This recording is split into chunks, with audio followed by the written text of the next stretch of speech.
When you read Joan Didion's work on grief, it's pretty clear you're in the hands of a master. But what makes it so powerful? She took an experience that completely shatters language and somehow managed to build a whole new grammar to describe it. So, how did she do it? Let's take a closer look and really deconstruct the grammar of her grief. For Joan Didion, that quote, well, it wasn't some elegant metaphor. It was her life. Literally. That single sentence wasn't just a powerful opening line, it was the starting gun for a period of almost unimaginable loss, a story she would end up documenting with this breathtaking, almost surgical precision. So to really get her writing, you first have to understand the shocking, real-life events that sparked it. This isn't some academic exercise. Her work is rooted in a cascade of personal tragedy that is just staggering. Just look at this timeline. It highlights the absolutely compounding nature of the trauma she went through. Right before Christmas 2003, her daughter, Quintana, gets incredibly sick. Then just days later, on December 30th, her husband of nearly 40 years, John Gregory Dunn, just dies, instantly, of a heart attack right there at the dinner table. And just when it seems like her daughter might pull through, she collapses again and needs emergency brain surgery. It's just relentless, one crisis piling on top of another, and that really sets the profound emotional stakes for everything she writes. Okay, so we have the events, but here's where Didion's genius really kicks in. It wasn't just about documenting what happened. It was about capturing the experience of grief itself. And for her, that experience started with time and how it completely breaks. And what's so fascinating is that modern grief psychology is really just now catching up to what writers like Didion have known all along. We've moved beyond those simple, linear stages of grief to understand that a profound loss doesn't just make you sad, it can literally alter your perception of reality. Scholars actually have a name for this now: arrested time. It's that feeling of being frozen, where linear, forward-moving time just stops making any sense. The world keeps going, but you are stuck in that one moment of loss. Didion's memoirs, they are basically a literary map of this exact territory.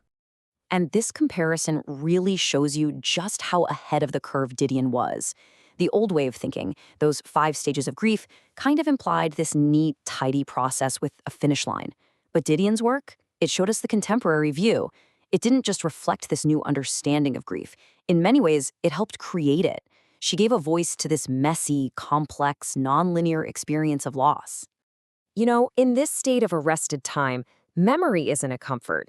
We always tell people, oh, but you'll always have your memories, as if that's supposed to help. But for Didion, memories were the torment.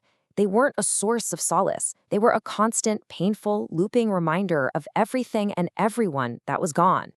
So, this brings us to the big question, the real heart of this explainer. How on earth did she translate all of this internal chaos, this broken sense of time, this torment of memory, into prose that is so controlled, so powerful, and so unforgettable? Really think about it. How do you create a grammar for an experience that by its very nature defies grammar? How do you find a language for something that feels fundamentally unspeakable? Well, that's exactly what she did. And now, we're going to break down how.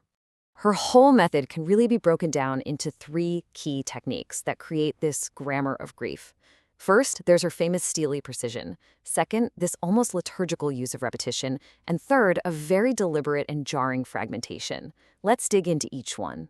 So first up is that famous precision. You read her prose, and it's so cool, so detached, so exact. And you might think, wow, that's cold. But in the context of grief, it's not coldness at all. It's a survival instinct. When your entire inner world is dissolving into chaos, sticking to the facts, cataloging the medical details, that's how you hold on. It's an anchor in the storm. Okay, next up, repetition. Just listen to the rhythm of this passage. The repetition of let them. It feels like a chant, right? Or an incantation. It's almost liturgical, like a prayer that you would repeat over and over for some sense of comfort or control. And that repetition has a deep purpose. It perfectly mirrors the way a grieving brain actually works when it gets stuck in that arrested time.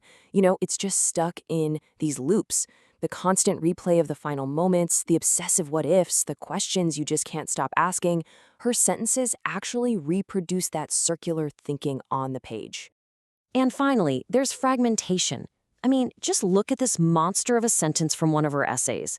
It's so long, it's winding, it's kind of breathless. Critics call it a labyrinthine sentence. It's designed to make you, the reader, feel the confusion and complexity of the moment she's describing. But then, in that very same essay, she uses one of her shortest sentences ever. I know. That jump, going from a sentence with over 100 words to one with just 2, creates this powerful, jarring sense of dislocation. It throws you off balance, mirroring her own fractured state of mind. It shatters the normal flow of prose, just like her reality was shattered. Now, Didion's passing in 2021 didn't end the conversation around her work. Not at all. In fact, it opened up a whole new, really complex chapter about her legacy and, frankly, the ethics of art. This quote right here just perfectly captures the central conflict for a writer like Didion. To do her work, she had to relive her trauma over and over again. This creates what's called a double bind. Writing is both the source of her pain and it's also the very act that makes her feel alive. It's this incredible, impossible paradox that sits right at the heart of her work. And the recent announcement that Didion's private diaries would be published posthumously, well, it places her in a long, complicated tradition. From Anne Frank to Sylvia Plath, this question of what to do with an artist's private work after they're gone has been debated for decades. It's a familiar pattern, and it puts Didion's legacy right in the middle of a very old debate. And this slide really breaks down that core conflict. On one hand, you have the argument for reverence and legacy. We're preserving a cultural artifact. We're allowing this vital voice to keep speaking. But on the other hand, there's the argument against intrusion and exploitation. You're publishing private thoughts without consent, and the line between honoring a legacy and profiting from it can get very, very murky. So this leaves us with this huge, fundamental question. Once it's created, does a piece of art belong forever to the artist, even after they're gone, or does it become a kind of cultural artifact that belongs to all of us? It's a powerful dilemma with no easy answer, and it pretty much ensures that Joan Didion's final words will continue to be debated for years and years to come.